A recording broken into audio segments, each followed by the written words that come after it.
You watch Hollywood movies, you understand everything. You read English articles, no problem. But the moment someone says, "Hey, speak to me in English," your mouth freezes. Nothing comes out. Your brain just stops. You are not alone. Millions of English learners go through this exact experience every single day. And here's the truth. This is not a language problem. This is a skill gap, a very specific skill that no textbook ever taught you. Today, we are going to name that skill, explain exactly why this gap exists, and give you a clear path to finally bridge it. If you have ever felt that frustration, stay with us, because this episode will change the way you think about your English forever. Your daily dose of English fluency. Hello, and a very warm welcome to the Mr. English Master Studio. I am Sarah, your English mentor. And I am Alex. And Master Family, wow, thank you for being here today. This topic is so close to my heart. It really is. And Alex, I think you have a story for our family today, don't you? Oh, Sarah, do I ever. Get ready, family. So, 2 years ago, I was at an international workshop. There was a guest speaker from Canada, a very impressive man. After his talk, I wanted to ask him a question. I had the question fully formed in my head in my native language, and I was translating it word by word into English. By the time I finished translating, the Q&A session was over. He had left the room. My question died inside my brain before it was ever born. I was so frustrated. I understood everything he said, but I could not respond in real time. It was like watching a fast train pass by and trying to jump on, but always being 1 second too late. That image is so vivid, Alex. 1 second too late. And family, that feeling is exactly what today's episode is about. There's a name for what Alex experienced. It's called the Comprehension-Production Gap. And once you understand it, you can start fixing it. So family, let's start with the foundation. Your brain has two completely different systems for language. System 1, receptive skills, listening and reading. System 2, productive skills, speaking and writing. Most learners spend 95% of their time training System 1 and almost 0 time training System 2. Wait, so when we watch movies and read articles, we are only training one half of our brain? Exactly. And this creates what experts call a cognitive imbalance. Cognitive. Scaffolding time. Cognitive relates to mental processes like thinking, understanding, and remembering. Example, learning to speak requires intense cognitive effort because your brain must retrieve, organize, and produce language simultaneously. Now, the second reason you can understand but not speak is what we call passive vocabulary versus active vocabulary. Passive vocabulary is every word you recognize when you hear or read it. Active vocabulary is every word you can actually produce in real time, under pressure, without thinking. Most learners have 10,000 passive words, but only 500 active ones. So I know the word articulate, but when I am nervous and someone speaks to me, I cannot retrieve it fast enough. Precisely. And this retrieval failure happens because the word is not consolidated in your brain yet. Consolidated. Let's scaffold that. Consolidated means to make something stronger and more stable.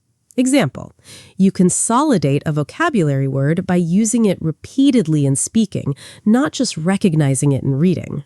Here's reason number 3, and this one surprises most people. You have a deeply ingrained fear of making mistakes, and this fear is actually inhibiting your brain's speech production center in real time. Ingrained? That sounds serious. Ingrained means a habit or belief so deeply established that it is very difficult to change. Example, the ingrained fear of judgment stops many learners from ever practicing speaking in public. Oh, that is very real. I used to think if I make one grammar mistake, everyone will think I am stupid, so I just stayed silent. And that silence, that choice to not speak, Every time you make it, you're reinforcing the gap. You're training your brain to avoid speaking, so the gap becomes wider, not smaller. A very vicious cycle, and the only way to break it is through deliberate practice. Deliberate. Scaffolding time. Deliberate means done consciously and intentionally with a specific purpose. Example, watching a movie is passive, but pausing it, repeating sentences aloud, and then using those sentences yourself, that's deliberate practice. All right, Master Family, now that we know why the gap exists, let us talk about how to close it. I have 5 techniques. Technique 1, shadow speaking.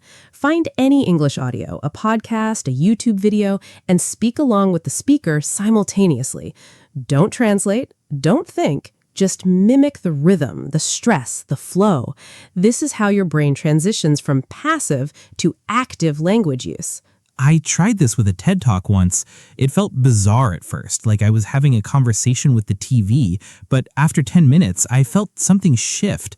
My mouth was moving faster than my brain was thinking. Is that normal?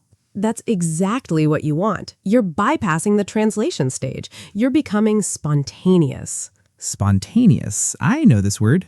Good! Spontaneous means natural and immediate, without planning. We want your English to become spontaneous, not rehearsed. Technique 2, the monologue habit. Every morning, speak English for 2 minutes about anything. Your plans, your feelings, what you had for breakfast. No audience, no judgment. Just you speaking out loud. This builds fluency through sheer repetition. I do this, and I sound absolutely ridiculous. I once spent 2 minutes describing my coffee cup in great detail. And that's perfect. That's how you build fluency. Consistency is paramount. Paramount. Scaffolding time. Paramount means more important than anything else. Example, building a daily speaking habit is paramount if you want to close the comprehension-production gap. Technique 3. Speak before you are ready. Most learners wait until they feel confident to start speaking, but confidence does not come before speaking. It comes from speaking. Start speaking when you are imperfect. Embrace the discomfort. Every mistake is your brain recalibrating itself. This is the one I struggled with the most. I always thought, let me learn more first, then I will speak. But the more I learned without speaking, the more intimidating it became. Because knowledge without application becomes a burden, not a tool. You must internalize the language, not just memorize it. Internalize. Let's scaffold. Internalize means to make something part of your own thinking and behavior. Example, you internalize vocabulary when you stop translating it and start feeling what it means. Technique 4, input recycling. When you watch a show or listen to a podcast in English, take 3 sentences you liked, write them down, say them aloud 5 times, then use one of them in a real conversation that same day. You are moving words from passive storage to active storage with intention. Oh, so instead of just consuming content, I am harvesting it. I love that word, harvesting. Yes, you become a proactive learner, not a passive consumer. Proactive. Scaffolding time. Proactive means taking initiative and acting in anticipation rather than reacting after the fact. Example, a proactive English learner does not wait for opportunities to speak, they create them. And technique 5, eliminate the inner translator. Every time you catch yourself translating a thought from your native language, stop. Describe the same idea using simpler English words. Use what you already know. Circumvent the words you do not know. Circumvent. That is a powerful word. Circumvent means to find a way around an obstacle. Example, if you don't know the word exhausted, circumvent it by saying, I'm very, very tired and my body needs rest. You keep the conversation going. You keep your brain in English mode. That is so freeing. It means I don't need to be perfect. I just need to be resourceful. Exactly. And being resourceful is a sign of a truly proficient speaker. Proficient. One more? Proficient means competent and skilled in doing something. You don't need to be fluent to be proficient. You need to communicate effectively, and that's completely within your reach. Sarah, this is incredible, but can you tell our master family a real story? A moment when you personally had to bridge this gap? Yes. When I was 23, I moved to a new city for a job at an international company. My written English was excellent, but in meetings I would sit silently. My colleagues were fast, informal, using slang, idioms, jokes. I understood every word, but I felt paralyzed. You? Paralyzed? I can't imagine that. Yes, me. For 3 months, I barely spoke in meetings. Then my manager, a woman named Miss Chen, pulled me aside one day. She said, "Sarah, I can see you thinking, but I need to hear you." That sentence changed everything for me.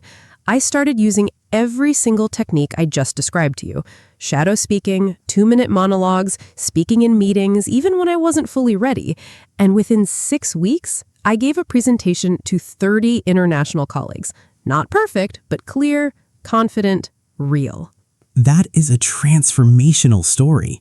And family, Sarah went from sitting silently to speaking on an international stage. If that isn't proof that this gap can be bridged, I don't know what is. All right, Master Family, word tour time. Let's lock in today's B2 vocabulary so you can use them starting tomorrow. I'm ready. Word number 1, cognitive, your mental thinking process. Consolidated, making something strong and stable. Ingrained, a deeply rooted habit or belief. Deliberate, done with intention and purpose. Spontaneous, natural and immediate. Deliberate, most important of all. Internalize, make it part of you. Proactive, taking initiative before problems arise. Circumvent, find a way around an obstacle. Proficient, skilled, and competent. And our bonus word, transformational. 10 powerful words. If you use just 3 of them this week, you're already building your active vocabulary. Master Family, before we go, we want to hear from you. Tell us in the comments, where are you watching or listening to us today? We have listeners from so many incredible countries, so comment your city or country right now. And our big question for today, have you ever had an Alex moment where you understood everything but couldn't speak in time? Tell us your story. We read every single comment. Everyone. If this episode helped, please share it with one friend who is also learning English, because the best way to close the gap is to practice with someone who is on the same journey. And if you are not yet part of our master family, the subscribe button is right there. We put out new episodes regularly, built to help you move from understanding English to speaking it confidently, naturally, freely. Before we say goodbye, I want to leave you with this thought. The gap between understanding and speaking is not a wall, it is a bridge. And every single day that you practice, even for 2 minutes, you are closer than you think. You understood this entire episode in English. Think about that. Your brain is more ready than you believe. The only thing left is to let your voice catch up. Speak a little today, speak more tomorrow, and never stop. Take care of your English and take care of your hearts.